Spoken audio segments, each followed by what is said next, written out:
Available everywhere. Hello everyone and welcome back into the GSMC Fantasy Sports Podcast, brought to you as always by the GSMC Sports Network. And for this fourth segment, we're going to begin, like I said before the break, our positional rankings. Starting off with our QB position as always, and this week could tell us a lot about some MVP candidates and some breakout stars at the QB position in fantasy. A lot of, not necessarily movement, but a lot of interesting storylines for certain QBs that I picked. And the four guys I picked, yes, the majority of them are stars, you would say. Majority of them are also fantastic fantasy players as well. But there's a reason why some of these rankings include guys who you might not have picked or might not want to pick for this week, because it's an opportunity for them to prove themselves in a matchups-oriented space. Because week in, week out, these guys are not quote-unquote the best quarterbacks in the league. Some of them aren't. But you have to consider that fantasy is a matchups game. And that's what I love about these QB, running back, whatever position player I bring up, rankings. That's what I love about them. Without further ado, let's talk about my top 4 fantasy QB picks for this week. Let's start with, of course, the guy we just talked about, or one of the guys we just talked about in the MVP race. My personal pick for MVP, and that is Lamar Jackson, going up against the Commanders defense that had a pretty impressive performance, had 2 pretty impressive performances over the past couple of weeks, albeit against not the greatest offenses. But Lamar, like I said, he's proven to be a different animal with Derrick Henry in the backfield. And against the Commanders defense that, while it's improving, can still be picked apart, Lamar Jackson's going to take advantage, both in the run game and the pass game. In the run game, I feel like we're going to see a lot more of RPOs, read option plays from this Baltimore Ravens offense.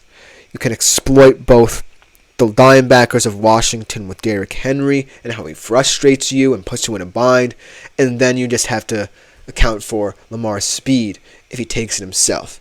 So they're going to try and find ways to really beat up those Washington linebackers. And then, in terms of the passing game, Lamar's proven that he's willing to take risks in the passing as well.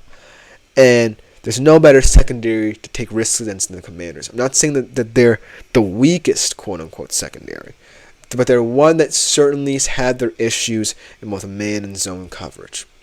And Baltimore has been finding ways to account for their offensive line woes in terms of Lamar's improvisation, in terms of adding that second tight end to block.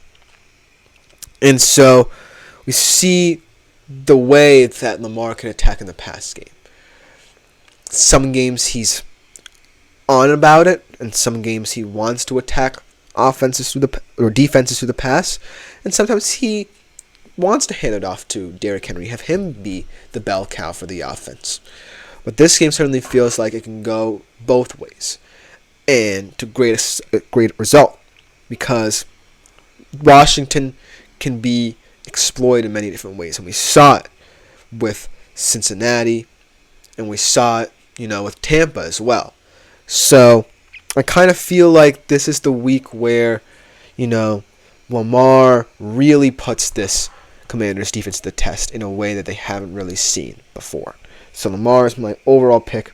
Not for nothing, he just came off perhaps his best fantasy performance of the season with 33.42 points against Cincinnati.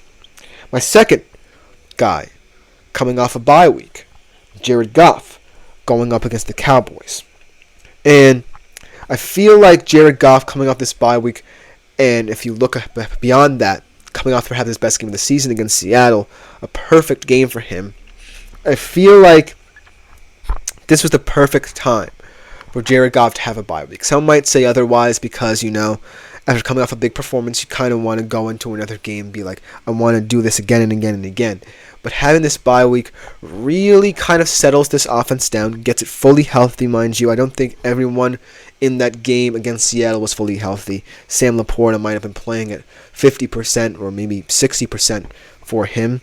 But right now, this Detroit Lions offense has to like where it is. Yes, you can talk about the excuses that people make for Seattle's defense in that game, but nobody, let's be honest, looked like stopping the Lions in that game. And they will be unstoppable, and will continue to be unstoppable if you can't stop their two running backs, and you can't account for, both Amon-Ra St. Brown and Jameson Williams in the passing game. Because you just have so many different ways to beat you, the Lions. And as long as Jared Goff stays calm and composed in the system, he'll be all right. And he proved that he was all right against Seattle. We just had to see it against a better defense. And the Cowboys, not for nothing, did look better against, the Steelers. Yes, it was the Steelers. And we're going to talk about them as Tapton says Goff is interesting and Williams becoming a target magnet. I completely agree. This offense goes as Goff and his receivers go. And, if you can get them into third and long situations, kudos to you. But it's going to be very difficult with those receivers like Amon-Ra and Jameson Williams, who just look so good as a vertical threat in this offense. But Jared Goff is just always someone who you have to monitor, because he's not, as Tapton says, O-line stout too. I feel the same way as well. Lions are just an offensive juggernaut back to front. So it's going to be very difficult not to pick Jared Goff in certain weeks, but he is still a very versatile player and volatile player. So you have to monitor him. But the next guy I want to talk about is Justin Fields.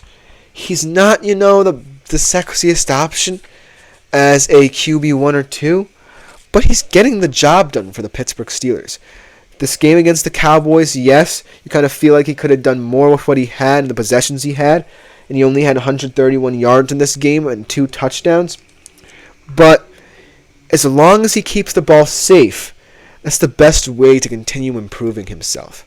He had a couple of instances in that game against Dallas where he turned the ball over, or looked like turning the ball over, but he is someone who is a very safe option.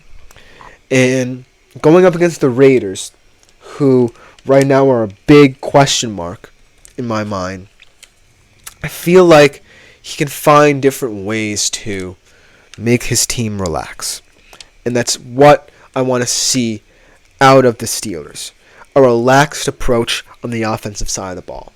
You don't want to get too fancy, because you're finding ways to stay in football games with this style of offense.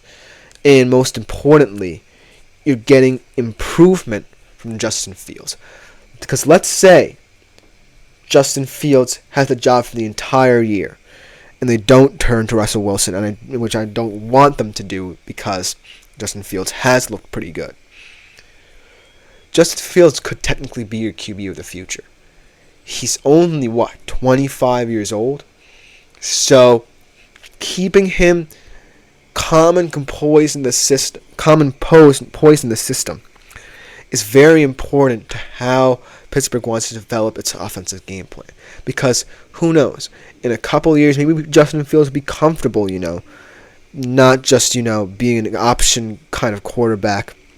And he's comfortable taking deep shots. We see it this season. Potentially, Justin Fields is someone you monitor this year. In a couple years down the road, if he's still starting for Pittsburgh, then you can pick him up. He can even be a popular pick in a dynasty league, because he's certainly not playing in a way that's detrimental to his team, and he's certainly not playing in a way that will make you think, well, Pittsburgh should get rid of him immediately. I feel like he's played himself into a starting gig somewhere, maybe not Pittsburgh, but maybe Pittsburgh. But he really is someone who can warrant inclusion in the system. So he's just someone that I want to mention here, maybe as a matchups guy, week in, week out. But the last guy I want to mention is Joe Burrow against the Giants. Maybe not as much of a gimme game as I thought, because as a Seattle fan, I thought this was a gimme game, and we blew it. But Joe Burrow had his best game of the season against the Baltimore Ravens. And I feel like, as much as I want to say the Bengals are out of it, they have an easy slate of games coming up where Joe Burrow can feast. They're up against the Giants, winnable game. At least I think so. The Browns. So you have a couple of games coming up where you can get to 3-4, and you might be looking at a potential little late run. but it's ultimately all about the defense as well, so it can't be all on Joe Burrow because of the fact, you would love to get in shootouts because it proves that you can hang with anybody, but your defense has to at least look competent in what they do.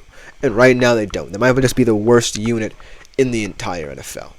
So we're going to have to see how they play out. But Joe Burrow, for the very most part, is still going to be a fantastic fantasy QB. But let me know what you think in the comments. But for our last segment here on today's show, we transition to the running back position, perhaps the most volatile in all of fantasy sports. We'll be right back after this short break to talk about that, to conclude our show.